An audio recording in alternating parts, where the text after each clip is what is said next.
There can be no denying that there has been a fundamental change in America's attitude toward Donald Trump since the first of the year. It's reflected in the surveys. The Real Clear Politics average of Trump approval has gone from 37 to 43, a 6-point gain, and now is above, whereas it used to be below, Obama's ratings at a comparable point in time. Certainly the Trump achievements on the economy and on North Korea and in crushing and obliterating ISIS have all redounded to his favor and really begun to sink in with the American electorate. The other thing that's clear from the polling is that the off-year elections are no longer likely to go Democrat. At best, they're a toss-up. The way the question is worded is it says, all things being equal, would you vote for the Democrat or the Republican candidate for Congress in your district?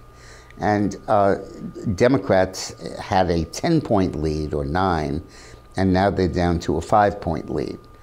And history has shown that a 5-point lead translates to a dead-even vote between the two parties.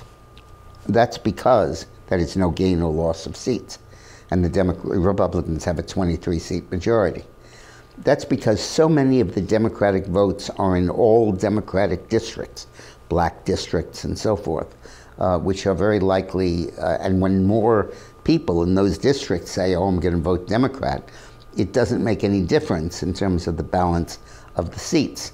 So, for example, in 2016, in the congressional election, when the Republicans more or less held their own, they may have lost a few seats, but nothing major, the Democrats had a 5 or 6 point advantage in the generic ballot question, but it didn't translate into a gain of seats.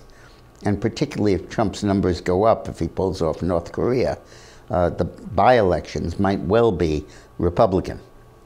And finally, most importantly, Trump is gaining and the Democrats are losing the Millennials, voters 18 to 34. The Ipsos and Reuters poll sampled 11,000 of them, a gigantic poll sample, and found that when they were asked would they tend to vote for the Democrat or the Republican, it was 39 to 39, a dead-even tie. And this is a group that Hillary carried against Trump by 55 to 36, a 19-point margin. Millennials are finding, I guess, that the improved economy is really helping them get jobs. It's transforming their economic future. And I think they're really understanding that Trump is doing well.